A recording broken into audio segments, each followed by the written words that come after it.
guys, how are you doing guys? Welcome to my channel. My name is Yvonne Mutsago. Please guys, subscribe to my channel, like, share my videos guys. Don't forget to comment. I want to welcome all my new subscribers. You're most welcome in this channel. May God bless you for your love and support. Don't forget to share, like, comment guys. You are free to do everything you want in this channel. You are free to comment, you are free to share, you are free to like. Thank you so much guys. May the God bless you guys. Okay, as we continue with my journey, yesterday my husband went for interview. He wanted to get a new job. Bamini and Bamguru talk to their boss so that he can employ my husband to a better job guys. So it was on the 31st of September. My husband went for interview. He was so scared. He was like, God, only for this one I want you to lead my way. He went there and he was so happy. He passed the interview. The boss asked him to come and work the following day on the 1st of October 2021. He was so happy guys, he was so happy. But he asked the boss and say, you know what, I think I'll come on the 3rd or 5th of October because I'm waiting for my money to security company. So he wanted to get his money first so that he can come for the new job. He was so scared because if he stopped going to security company, that company won't put his money in his account. He was so scared and he was praying like, God, please let these guys pay my money early. And the boss was like, it's okay, you can come once you get your money. I don't care whenever, from today even up to 15th of October, you are free to come. We were so happy guys. We were so happy. I was feeling like, God, help this man. He suffered enough. You know, because of my illness, my husband sacrificed his happiness. He sacrificed his job. He sacrificed to leave his home just to come to South Africa to save my life. So I was praying like every day, even now I'm praying for my husband to get more money guys. I'm praying for my husband to have a better life. So we went back, he come back to where we were staying when he went to that security company. To my surprise, that same day, later that day, the security company put his 3,000 rand in his account. We were so happy because for us to move to that place, to come to a new place, we wanted money to pay rent. If you come to a new place in South Africa, you need money for deposit. You need money to pay rent, you need money for food, you need money to go to the hospital. Still the money was not enough because on that 3,000 we wanted to give Machonisa 1.5 back. So it was, guys, I can't explain, the situation was bad.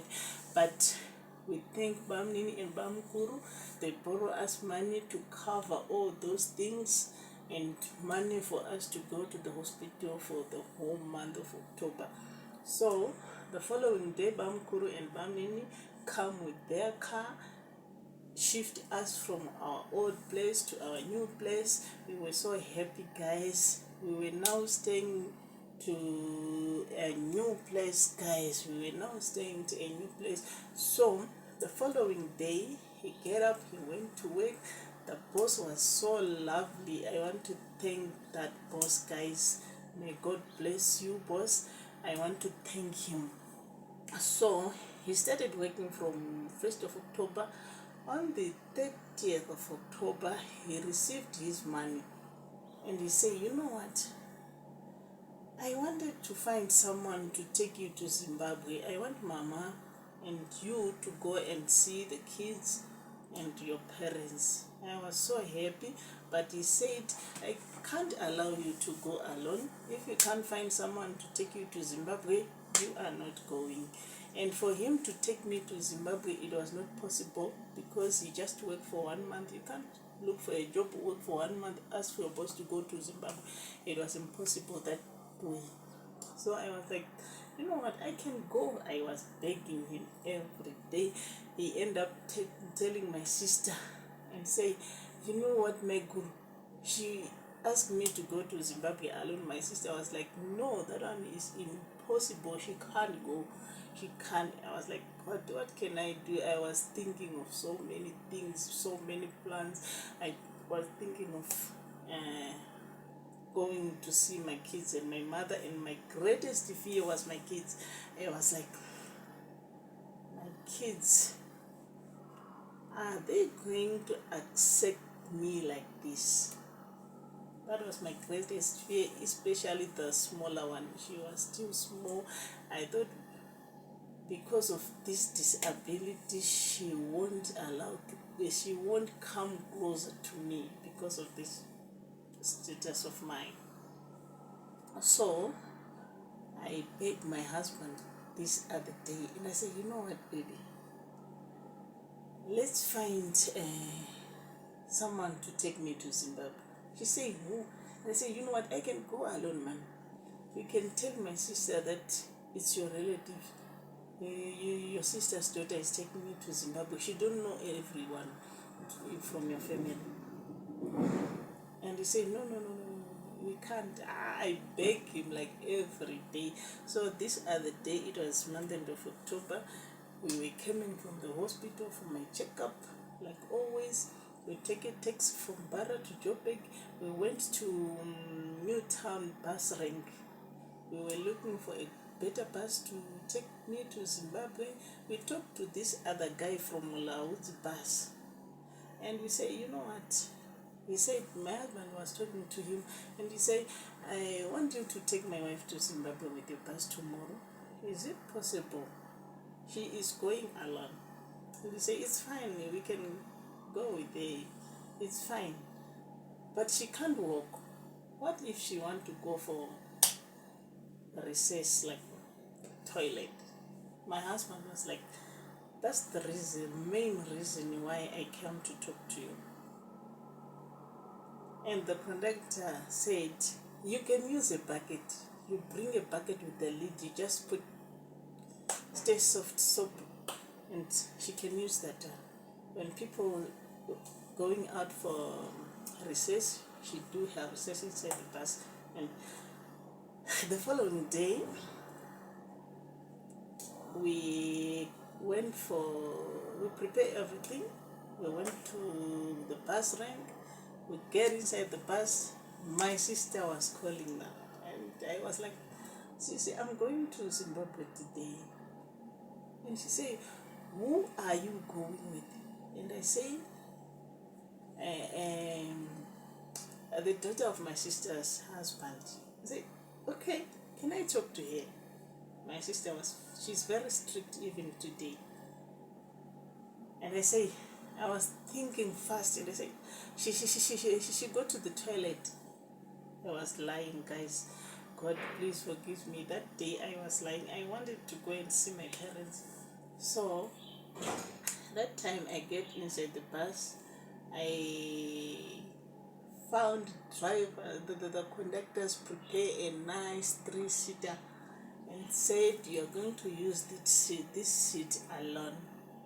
And to make matters worse, I buy a ticket for 1 seat, but they prefer to give me 3-seater so that when I'm tired of sitting, I can sleep.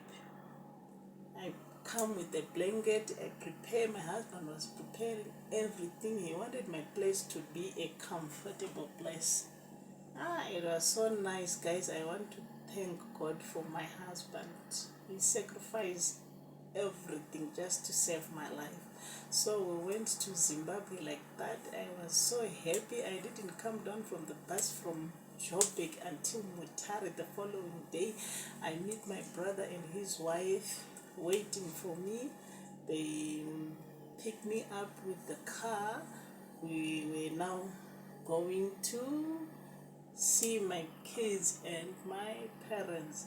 So I was like asking my brother, and I say, did you tell Alu and Irita that I'm coming today?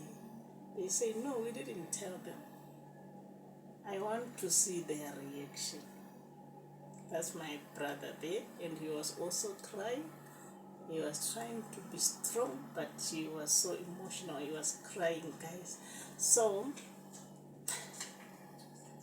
it was now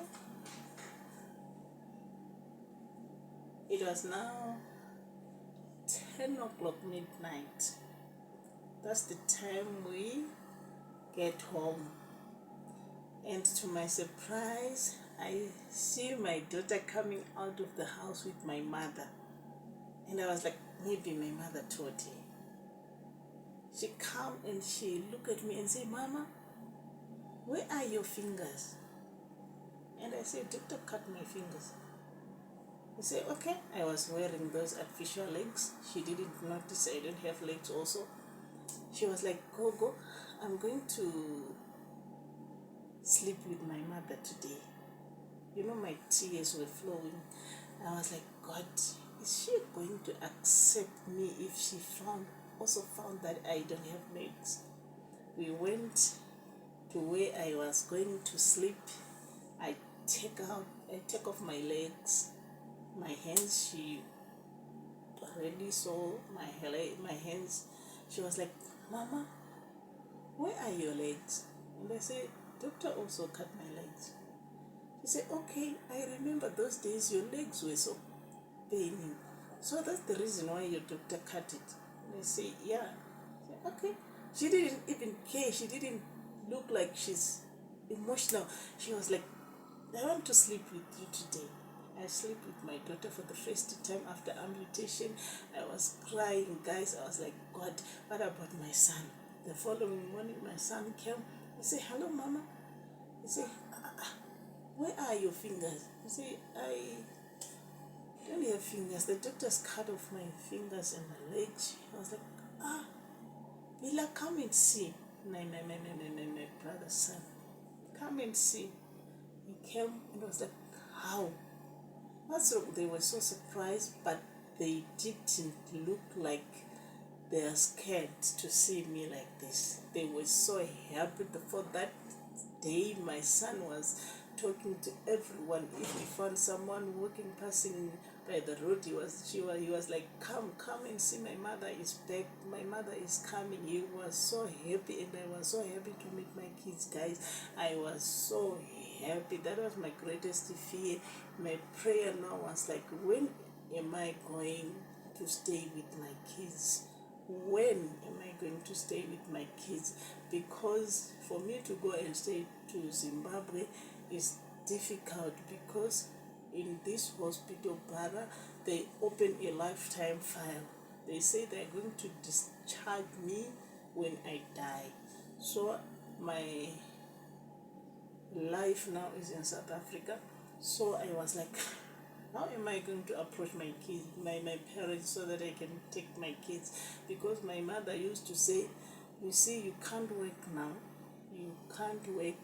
You can't take your kids. You need to wash for them. You need to bath them. You need to prepare everything for your kids. So tomorrow I'm going to continue with my journey. Thank you so much, guys. I love you so much. Don't forget to subscribe, like, share my videos, guys. Don't forget to comment. Don't forget to comment. Thank you. May God bless you.